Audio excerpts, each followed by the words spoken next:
Hai hai hai. Selamat datang kembali di channel Min Donghua. Kali ini kita akan melanjutkan cerita Donghua, Apotheosis. Nggak pakai lama lagi, langsung aja kita ke ceritanya. Check it out.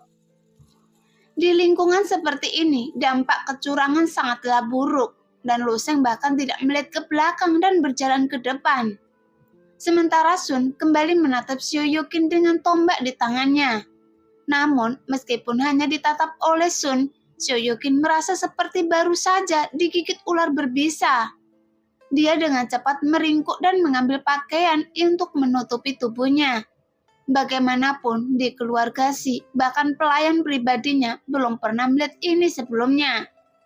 Tapi Sun tersenyum dingin dan berbalik mengikuti Loseng. Di istana bawah tanah yang gelap ini, hembusan angin dingin menerpa, yang membuat Sioyokin tiba-tiba menjadi sangat gugup. Jadi dia buru-buru mengenakan pakaian yang diserahkan oleh Loseng. Hanya saja pakaian ini adalah pakaian cadangan Loseng, jadi bagaimana bisa cocok untuknya? Pinggang dan kakinya kosong dan dadanya tertutup rapat oleh kain, sehingga sangat tidak nyaman. Setelah mengenakan pakaian ini, dia ingat bahwa dia juga memiliki pakaian cadangan di cincin suminya. Tetapi dia melupakannya karena panik. Tetapi melihat Loseng pergi, dia tidak punya waktu untuk mengganti pakaiannya. Dia hanya menggertakkan gigi dan mengikuti Loseng dengan cermat. Namun, Loseng masih tidak melihat ke belakang dan terus bergerak maju di sepanjang jalan di istana bawah tanah. Sun di sampingnya memandang Loseng seolah-olah tidak ada apa-apa. Bahkan ada senyuman tersenyum bunyi selalu di wajahnya. Apa? Loseng bertanya dengan tidak wajar. Bagaimana perasaan Anda? Sun bertanya sambil tersenyum. Loseng ragu-ragu sejenak lalu berkata, saya merasa dantian saya menjadi lebih lembut dan energi sejati saya juga sedikit lebih murni. Senyum aneh muncul di wajah Sun. Tentu saja dia tidak menanyakan pertanyaan ini. Loseng telah mengambil Yuan Yin Sioyokin yang akan meningkatkan budidaya Loseng. Tetapi Sun tahu bahwa Loseng juga pemalu. Jadi tentu saja dia tidak menjawabnya. Jadi dia tidak terus bertanya, dan inilah perbedaan terbesar antara Sun dan Sioyokin. Sebaliknya, Sun telah lama menduduki posisi tinggi dan memiliki asal-usul yang mulia. Namun, ia tidak mengembangkan kesombongan apapun, dan dia juga sangat berpengetahuan, dan tidak pernah membuat orang lain merasa bersalah. Malu. Tapi dia mengikuti kata-kata Loseng. Yin dan Yang sama-sama selaras dan transformasi tidak ada habisnya. Jika ada yang hilang, segala sesuatu tidak akan lahir. Faktanya, ada beberapa rahasia kultivasi ganda di dunia atas yang sangat kuat. Kultivasi ganda dari metode rahasia, bukankah itu metode yang jahat? Loseng ragu-ragu sebelum bertanya. Sun tersenyum tipis. Itu hanya standar bagi Anda untuk mengukur di alam tengah. Sebenarnya tidak pernah ada hukum jahat di dunia ini. Terlebih lagi, kultivasi ganda antara pria dan wanita menyelaras dua yin dan yang menunjukkan langsung kekuatan asli dunia ini. Jadi bagaimana bisa ada kejahatan dan kebenaran? Loseng mengangguk dalam diam, tapi Sioyokin juga mengikuti Loseng dalam diam. Pada saat ini, Sioyokin sangat jujur, mengikuti Loseng dengan cermat, dan tidak ada lagi omong kosong. Lagi pula Sioyokin tidak bodoh, tapi pengalaman masa lalunya berdampak besar padanya, menghasilkan karakternya yang sangat menyebalkan. Sekarang, Sioyokin mengerti betul bahwa Loseng tidak perlu membawanya pergi, karena tidak masalah jika dia ditinggalkan di istana bawah tanah ini. Bagaimanapun, Yuan Yin-nya telah diambil oleh Loseng, jadi tidak akan ada masalah meskipun jatuh ke tangan Chiu Si. Setelah memahami kebenaran ini, status keduanya mulai terbalik. Sekarang Sioyokin memohon Loseng untuk membawanya pergi. Jika tidak, dia tidak akan bisa meninggalkan istana bawah tanah dengan kekuatannya. Bahkan, jika dia meninggalkan istana bawah tanah, dia tidak akan bisa keluar dari rawa Yunmeng. Jadi dalam situasi ini, Sioyokin tampak cukup jujur. Karena di istana bawah tanah, keberuntungan Loseng yang menantang surga akhirnya mulai berlaku. Bagaimanapun, istana bawah tanah ini awalnya adalah tempat yang sangat berbahaya. Ketika racun Wusan tinggal mengasingkan diri di sini, dia hampir membayar harga dengan nyawanya. Saat menjelajahi istana bawah tanah, dengan kata lain, orang kuat di alam hidup dan mati akan juga terjerumus. Jika dia tidak memperhatikan, tapi Loseng berjalan sepanjang jalan, hanya berjalan di depan dengan kepala tertunduk. Tapi dia tidak menemukan bahaya apapun dan itu berjalan sangat lancar. Sebaliknya, ketika Cuisi dan Busan melangkah ke istana bawah tanah, mereka menghadapi masalah satu demi satu. Oleh karena itu, mereka bahkan kehilangan 3 prajurit alam kesengsaraan kekosongan. Bahkan Cuisi dan Busan terluka ringan. Mereka bertabrakan dengan berbagai macam binatang buas di sepanjang jalan di istana bawah tanah. Mereka bergerak maju, tetapi tidak menemukan sosok Loseng, sehingga kemarahan Cuisi menjadi semakin mudah tersinggung. Dalam kemarahannya, Cuisi menghancurkan istana bawah tanah lapis demi lapis. Tanpa diduga, dia membangunkan binatang buas yang kuat di istana bawah tanah. Bahkan Wusan telah bertarung dengan binatang buas itu beberapa tahun yang lalu dan hampir mati di tangan binatang buas itu. Sekarang Cuisi menyerang dengan marah, tetapi masih tidak mampu mengalahkan binatang buas itu. Namun sekelompok prajurit alam kesengsaraan kekosongan dan 2 orang kuat di alam hidup dan kematian secara paksa dikalahkan oleh binatang buas itu. Binatang buas itu mengusirnya untuk waktu yang lama dan akhirnya harus memilih untuk keluar dari istana bawah tanah. Saat ini, Loseng telah menemukan jalan keluar lain di istana bawah tanah. Melihat cahaya di depan, mata Loseng bersinar dan dia bergegas keluar. Sioyokin merucukkan bibirnya dan mengikuti Loseng keluar dari istana bawah tanah. Setelah keluar dari istana bawah tanah ini, Loseng secara alami tidak akan tinggal lebih lama lagi. Tetapi dia diingatkan oleh Busan dalam situasi putus asa dan lolos dari kejaran Cuisi melalui istana bawah tanah. Ini juga merupakan perwujudan dari kekuatan dan keberuntungan Loseng. Tepat ketika Loseng hendak terbang, Sioyokin yang mengikuti Loseng akhirnya berbicara. "Pengecut Loseng, Anda ingin meninggalkan saya di sini?" Namun matanya yang awalnya penuh dengan sifat keras kepala dan kebanggaan, sekarang dipenuhi dengan air mata dan ada sedikit tanda memohon dalam ekspresi mereka. "Apa? Apakah Anda masih akan mengikuti?" Sun mencibir. "Bukankah Anda selalu meminta Loseng untuk melepaskan Anda? Bukankah Anda mengatakan bahwa Anda tidak takut mati?" Di kedalaman rawa Yunmeng, bahkan prajurit biasa di alam pil ilahi pun akan kesulitan untuk bertahan hidup. Terlebih lagi, Sioyokin tidak memiliki pengalaman tempur. Jadi bagaimana dia bisa keluar dari rawa Yunmeng? Tapi seberapa cepat pelarian Loseng, mungkin dia tidak bisa mengimbangi kecepatan terbang Loseng. Mendengar pertanyaan Sun, Sioyokin menggertakkan gigi dan berkata, "Loseng, jika Anda meninggalkan saya di sini, saya pasti akan mati." Setelah Loseng memikirkannya, dia berbalik dan meraih Sioyokin dan berkata, "Lupakan saja, saya akan membawa Anda keluar dari rawa Yunmeng." Jelas Loseng bukan tipe orang yang berhati keras. Jika Sioyokin tidak terburu-buru memprovokasi Loseng, dia tidak akan memperlakukannya seperti ini. Segera Loseng menyeret Sioyokin dan terbang menjauh. Hanya butuh waktu 1 jam, mereka dapat meninggalkan rawa Yunmeng. Selama periode ini, Loseng juga bertemu dengan beberapa binatang buas di rawa Yunmeng, seperti sejenis binatang yang tersembunyi di awan dan kabut.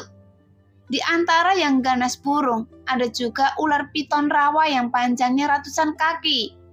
Tetapi Loseng hampir tidak berhenti dan hanya menggunakan kecepatannya untuk menghindarinya. Meskipun berburu binatang buas ini bisa mendapatkan beberapa bahan berharga, Loseng masih berlari untuk hidupnya. Jadi di mana? Apakah Anda punya waktu untuk peduli tentang ini? Sebelumnya, Loseng memasuki rawa Yunmeng dari timur dan sekarang bergerak langsung ke barat karena jaraknya lebih dekat ke kota Yunhai. Sore harinya, Loseng akhirnya tiba di kota berukuran sedang lainnya, kota Huoyang. Tapi kota ini tidak dapat dibandingkan dengan kota-kota besar seperti kota Yunhai, kota Tianqi, dan kota Sutian, karena hanya ada beberapa sekte kelas 2 di sekitar kota Huoyang. Dan karena kekuatan sekte dewa jahat yang terus berkembang, para pejuang di kota Huoyang juga dalam bahaya. Dan beberapa sekte juga mulai bergerak ke arah selatan. Bahkan semua banyak orang juga pergi ke sana. Setelah terbang ke puncak kota Huoyang, Loseng melepaskan tangan Xiaoyoqin dan berkata dengan ringan, "Oke, kita sampai. Setelah Anda melewati dari kota ini ke selatan, Anda dapat melewati rawa Yunmeng dan kembali ke kota Sutian." Saat terbang jauh, Xiaoyoqin berbaring dengan lembut di punggung Loseng, tapi dia tertegun ketika tiba-tiba mendengar Loseng mengusirnya, karena sekarang kota Sutian dan sekte Suling sedang terlibat dalam perang sekte. Jika Cuisi tidak dapat menangkap Loseng, dia pasti akan memimpin prajurit untuk menyerang sekte Suling lagi. Lagi pula saat ini, ketujuh putra Suling telah terbunuh. Meskipun masih ada banyak prajurit alam kekosongan void di sekitar Suling, tapi mungkin mereka dapat pendeta King Yu yang masih berjaga. Tapi mungkin masih sulit untuk menahan serangan sekte dewa jahat, karena mereka hanya dengan mengandalkan formasi pelindung sekte yang ditinggalkan oleh Feng Guanyu. Jadi bagaimana dia bisa kembali? Xiaoyoqin ingin mengatakan sesuatu, tapi tidak tahu bagaimana cara berbicara. Loseng melirik Xiaoyoqin dengan acuh tak acuh dan tidak berkata apa-apa. Jika Cuisi memperhatikan bahwa dia telah meninggalkan rawa Yunmeng, dia mungkin akan menyusulnya. Lagi pula jalan menuju kota Yunhai masih jauh dan tidak nyaman untuk membawa Xiaoyoqin bersamanya. Jadi pada akhirnya Loseng tidak berbicara dan tetap memilih untuk berbalik dan pergi. Xiaoyoqin melayang di udara, menatap kosong pada cahaya yang menghilang. Tapi dia menggigit bibirnya, sampai dia bahkan tidak menyadari bahwa ada darah menetes dari bibirnya. Kemudian matanya perlahan menjadi sangat dingin dan tegas. Emosinya lambat laun mulai bersemangat, dan obsesi yang sangat kuat terus muncul di benaknya. Setelah melayangkan sebatang rupa dengan tenang di udara untuk beberapa saat, Xiaoyoqin tiba-tiba merasakan dantiannya terbakar seperti nyala api. Kemudian hampir seketika api ungu muncul dari dantiannya dan menyelimuti dirinya. Namun api tersebut tidak diubah oleh esensi sejati Xiaoyoqin, karena Xiaoyoqin sendiri tidak mempraktekkan teknik atribut api. Jadi api tersebut keluar dari alam ungu. Setelah api ungu yang keluar dari dantian Xiaoyoqin dan menyelimutinya berlapis-lapis, dan kemudian tubuhnya mulai bergerak ke bawah. Awas, ada bola api besar jatuh dari langit. Itu akan menghantam rumah Lowang. Ada seseorang di dalam bola api itu, bukankah itu prajurit? Sebagian besar orang di kota Huoyang adalah manusia biasa dan para pejuang dengan tingkat kultivasi yang lebih tinggi. Semuanya telah meninggalkan kota Huoyang bersama sekte mereka. Bagi manusia, perang pejuang antara sekte tidak ada hubungannya dengan mereka, karena selama mereka bisa hidup dengan damai, mereka tidak peduli siapa yang akan memerintah benua ini. Karena mereka tidak akan mempermalukan manusia biasa ini. Pada saat ini, Xiaoyoqin menghancurkan sebuah rumah beratap genteng, dan api ungu yang ganas masih menyala, sehingga orang-orang di luar tidak dapat mendekat. Tapi bagaimanapun juga, masih ada beberapa prajurit yang tersisa di kota Huoyang. Setelah beberapa saat, 3 prajurit dari alam bawaan bergegas mendekat. Namun ketika mereka melihat api ungu, ekspresi mereka tiba-tiba berubah. Karena kekuatan api ungu ini terlalu ganas, sehingga para pejuang alam bawaan ini juga tidak berani mendekat. Mereka hanya bisa menyaksikan api menyala sampai ubin rumah terbakar seluruhnya. Ada orang lain di dalam api ini. Bahkan api ungu ini tidak bisa membakarnya sampai mati. Orang ini pasti orang kuat yang tiada tara. Benar, tapi saya tidak tahu dari mana asalnya dan mengapa itu berakhir di kota Hoyang kita. Beberapa prajurit alam bawaan jelas memiliki sedikit pengetahuan, jadi mereka bisa membedakan situasi di depan mereka. Setelah Sioyokin mengalami koma singkat, dia perlahan terbangun. Kemudian dia memasuki keadaan yang sangat aneh, dan bakatnya dalam tubuh Yin Ungu dengan cepat diaktifkan. Lagi pula, orang dengan tubuh Yin Ungu dapat berkomunikasi dengan alam Yin Ungu, dan bahkan berlatih di alam Yin Ungu. Namun, waktu pembukaan setiap tubuh Yin Ungu berbeda-beda. Sama seperti si Mioling juga membuka tubuh Yin Ungu. Namun si Mioling tidak pernah menahan Yuan Yin tanpa cuisi. Dan alasan mengapa dia membuka tubuh Yin Ungu, karena cuisi telah menemukan metode rahasia untuk membukanya secara paksa. Namun Sioyokin terbuka secara alami. Setelah Yuan Yin melarikan diri dan efeknya sangat berbeda, tubuh Yin Ungu sendiri juga terbagi dalam beberapa tingkatan. Meskipun jumlah tubuh Yin Ungu ini jarang, namun makhluk di dunia ini tidak terhitung jumlahnya. Jadi beberapa orang dapat ditemukan hanya dalam satu wilayah tengah, sehingga jumlahnya juga cukup banyak. Namun tubuh Yin Ungu ini sendiri juga dibagi menjadi 6 tingkatan. Ras manusia di alam atas membagi 6 tingkatan ini berdasarkan warna, yaitu lavender, hijau ungu, merah ungu tua, ungu sejati, dan ungu hitam. Di antara mereka, hitam dan ungu adalah tingkat tertinggi dan lavender adalah tingkat terlemah. Sekarang Sioyokin memiliki tingkat hitam dan ungu yang merupakan tubuh ungu tingkat 1 yang terbaik. Jadi semakin tinggi level tubuh Yin ekstrim ungu, semakin mudah untuk berkomunikasi dengan alam ekstrim ungu. Dan semakin banyak sumber daya yang tersedia untuk memperoleh alam ekstrim ungu. Hanya ketika tubuh Yin Ungu kelas 1 dibuka, seseorang terjerat dalam api ungu, dan yang lain tidak dapat melakukannya. Oleh karena itu, kekuatan api ungu ini sangat kuat. Sebelum lagi prajurit alam rahasia bawaan, bahkan prajurit dari alam pil ilahi dan alam bencana void tidak dapat mendekat. Yang lebih menakutkan lagi, kekuatan orang kuat dari alam hidup dan mati membutuhkan seluruh kekuatan mereka untuk memadamkan api ungu ini. Sekarang, karena api ungu ini menyala sepanjang hari di kota Huayang, karena ini bukanlah masalah sepele, itu juga menarik banyak warga sipil. Bahkan juga menarik beberapa prajurit dari alam rahasia bawaan, dan beberapa prajurit dari alam dewa penerangan untuk menyelidikinya. Tetapi tidak satupun dari mereka yang dapat mengetahui alasannya.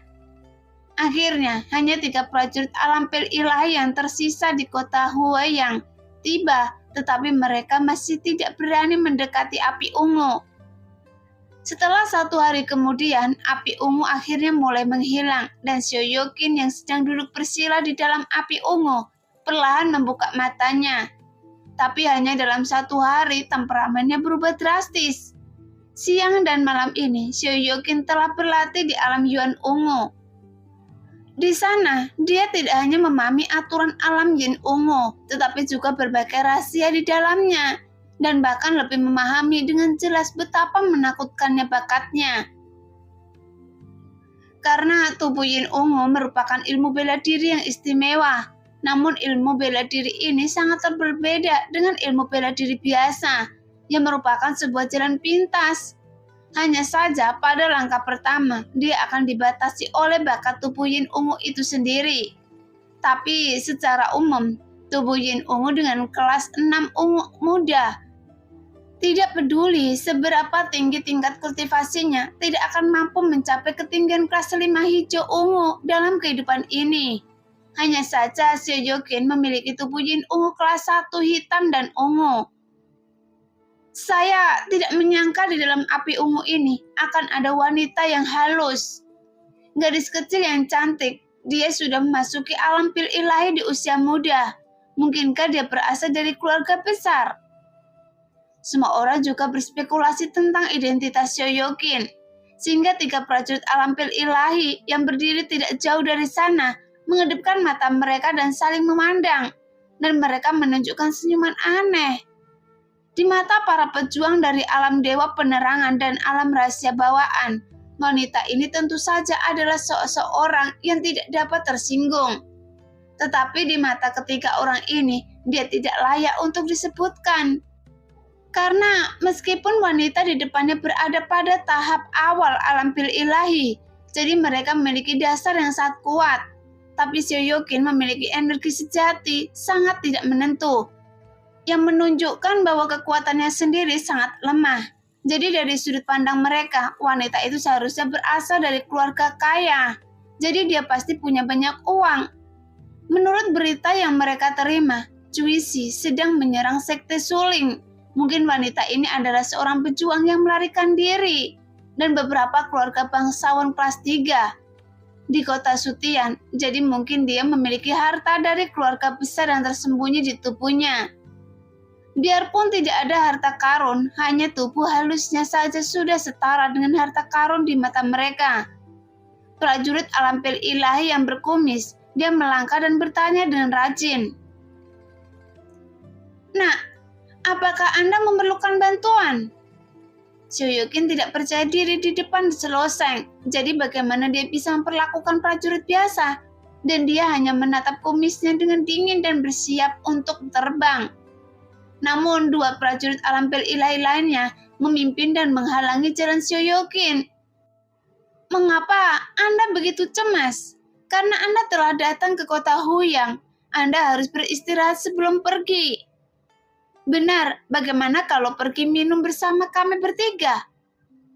Jika sebelum dibukanya tubuh Jin Yin ungu, Seo-Yokin memang akan kesulitan menyingkirkan ketiga orang ini. Meskipun ketiga prajurit ini berada di tahap awal alam pil ilahi dan lahir di sekte tingkat kedua. Meskipun kekuatan mereka sendiri tidak layak disebutkan, tetapi pada saat ini, Seo-Yokin bahkan lebih lemah dari mereka. Namun saat ini Seo-Yokin berubah total karena dia telah membuka alam Yin ungu.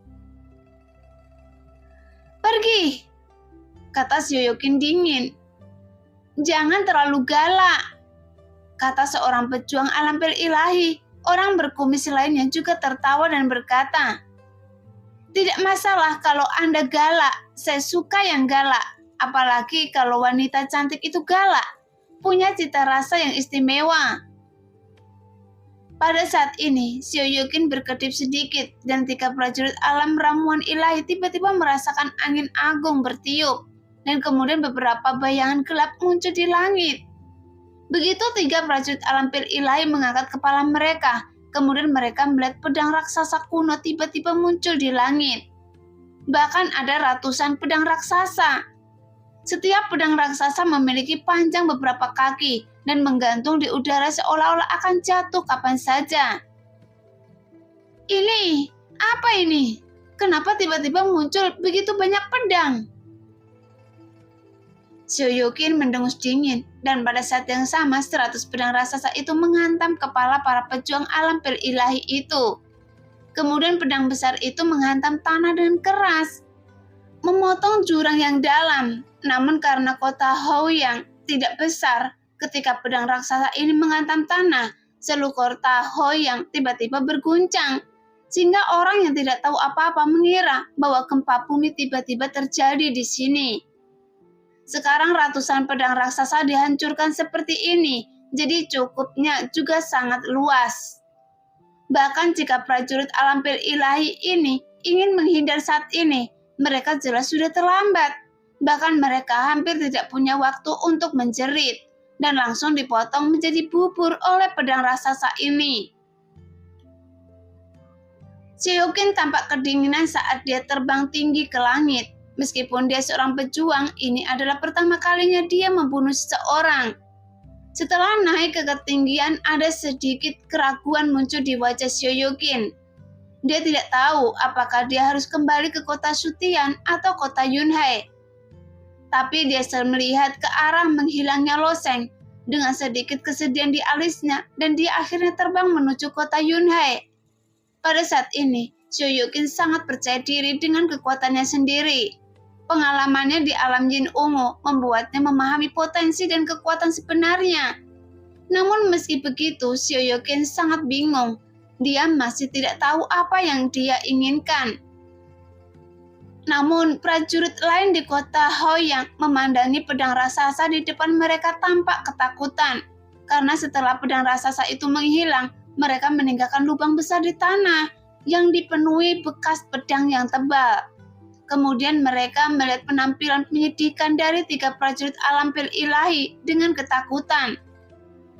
Namun setelah Sioyokin pergi, para prajurit dari alam rahasia bawaan mulai berdiskusi dengan dingin. Wanita itu sangat kejam. Dia memotong 3 pria kuat di alam dewa menjadi beberapa bagian hanya dengan satu gerakan. Untungnya saya melarikan diri begitu saya melihat ada yang tidak beres. Jika tidak, saya mungkin akan terlibat juga. Meskipun wanita ini sangat cantik, dia sangat kejam dalam serangannya. Nah, di masa sulit ini, sebaiknya kita tidak terlibat. Selama 1,5 hari, Lo Shen terus mendekati kota Yunhe dengan kecepatan sangat tinggi. Dia kembali ke rumah seperti anak panah dan menolak untuk berhenti sama sekali. Dia tidak tahu sudah berapa banyak batu esensi sejati berkualitas tinggi yang dikonsumsi di sepanjang jalan. Karena ketika Lo Shen kembali dari benua naga laut, dia tentu ingin kembali ke Yundian secepat mungkin. Tapi dia tidak menyangka akan ada begitu banyak liku-liku di jalan. Saat ini, langit mulai bermekaran dengan cahaya merah tua, dan matahari pagi mewarnai awan menjadi lapisan emas. Melihat kota Yunhe di depannya, Lo Shen akhirnya menunjukkan senyum tipis di wajahnya, dan akhirnya kembali ke kota Yunhe setelah ia perjalanan panjang. Hah? Ketika Lo Shen mendekati kota Yunhe, ada keraguan di wajahnya karena bagian atas kota Yunhe kosong. Di mana saya bisa melihat jejak Yundian? Bagaimanapun, Yundian bertumpu pada batu apung besar, melayang di langit di atas kota Yunhe, sehingga diselimuti awan dan kabut sepanjang tahun. Kadang-kadang Yundian akan berubah posisinya, namun bagaimana juga dia akan mengelilingi kota Yunhe. Tapi sekarang, Lo Shen menemukan bahwa seluruh Yundian telah menghilang. Apakah terjadi sesuatu pada Yundian? Seharusnya tidak. Lo Shen terbang menuju kota Yunhe, tapi alisnya menurutkan kening dalam-dalam karena tidak banyak kekuatan di wilayah tengah yang dapat mengancam Yundian. Setelah Lo Shen mengerahkan formasi pelindung sekte, saya khawatir tidak ada kekuatan kecuali sekte dewa jahat yang dapat merobohkan Yundian. Terlebih lagi, sekte dewa jahat sekarang menyerang sekte suling dan Cuisi tidak bisa mengurus kedua belah pihak. Jika istana Yundian pernah mengalami bencana sebelumnya, orang-orang dari keluarga Si pasti akan memberitahunya. Tapi tidak ada gunanya berpikir terlalu banyak. Setelah Lo Shen memasuki kota Yunhe, dia langsung pergi ke sekte Yun. Adapun sekte Yun itu adalah salah satu dari 5 sekte kelas 2 di bawah istana Yundian. Namun dibandingkan dengan sekte kelas 2 seperti sekte King Yun dan sekte Lan Yun, status sekte Yun sedikit lebih tinggi. Bagaimanapun, sekte Yun terkait erat dengan istana Yundian. Selain itu, keluarga bangsawan besar di kota Yunhe akan terus menyekolahkan anak-anak mereka ke sekte Yun, dan elit di antara mereka sedikit lebih banyak dibandingkan dengan sekte King Yun dan sekte Lan Yun. Saat Lo Shen memasukinya, 2 prajurit alam pil ilahi muncul dari bawah. Siapa Anda? Mengapa Anda berani masuk ke dalam sekte Yun kita? Seorang prajurit alam pil ilahi bertanya pada Lo Shen. Setelah menemukan budidaya Lo Shen di alam bencana kekosongan, Anda sedikit ketakutan di wajahnya. Karena pemimpin sekte di sekte kelas 2 hanya berada di tahap akhir dari alam pil ilahi. Hanya saja sekte Yun mendukung istana Yundian, jadi prajurit alam pil ilahi tidak takut orang ini menyebabkan masalah. Tapi sekarang ada masalah di Yundian, jadi khawatir orang ini akan memanfaatkannya. Di mana Master Sekte Yun? Lo Shen bertanya dengan ringan. Siapa Anda? Mengapa Anda mencari Master Sekte kami? Prajurit alam pil ilahi bertanya lagi. Yundian, Lo Shen. Loseng melaporkan namanya. Kedua prajurit alam ilahi saling memandang, dan ketika mereka mendengar Loseng, kemanikan muncul di mata mereka. Loseng, apakah Anda kembali? Bagaimana kepanikan itu bisa luput dari pandangan Loseng? Dia juga curiga di dalam hatinya, mengapa kedua orang ini panik ketika mendengar namanya. Seolah-olah tidak ada yang ingin melihatnya kembali. Namun dia memikirkan hal ini dalam benaknya, tetapi ekspresi wajahnya tidak berubah sama sekali. Ya, di mana tuan dari Sekte Yun? Biarkan dia datang menemui saya. Loseng bertanya lagi. Master Sekte, dia pergi ke Istana Awan. Jawab prajurit alam pil ilahi. Mengapa Yundian meninggalkan kota Yunhai? Di mana Yundian sekarang? Loseng bertanya lagi. Prajurit alam pil ilahi ragu-ragu dan berkata, saya juga tidak tahu. Sepertinya prajurit alam pil ilahi ini mungkin tidak ingin memberitahu keberadaan Yundian. Tetapi untuk sementara dia tidak bisa memikirkan cara untuk menipu Loseng. Jadi dia hanya bisa mengatakan bahwa dia tidak tahu. Melihat reaksi prajurit itu, Loseng menjadi lebih curiga. Dia terbang ke arah prajurit itu dengan suara mendesing dan berkata dengan dingin, saya tidak tahu mengapa Anda masih tidak mau memberitahu saya. Katakan pada saya di mana Istana Awan. Kata Loseng ke samping. Saat dia berbicara, dia menatap orang lain dari dekat. Tetapi aura jahat samar muncul di wajahnya. Kemudian pejuang alam pil ilahi lainnya berkata langsung, Loseng, Yundian berjarak 30 mil barat kota di kota Yunhai. Anda dapat menemukan Yundian dengan menuju barat laut. Ya, kata Loseng ringan, tapi dia menduga sesuatu pasti telah terjadi di Istana Awan. Tapi dia terlalu malas untuk berdebat dengan dua prajurit saat ini, karena semuanya akan menjadi jelas setelah dia kembali ke Yundian. Setelah Loseng berubah menjadi seberkas cahaya dan pergi, prajurit alam ramuan ilahi sebelumnya menatap tajam dan berkata, apa yang Anda lakukan?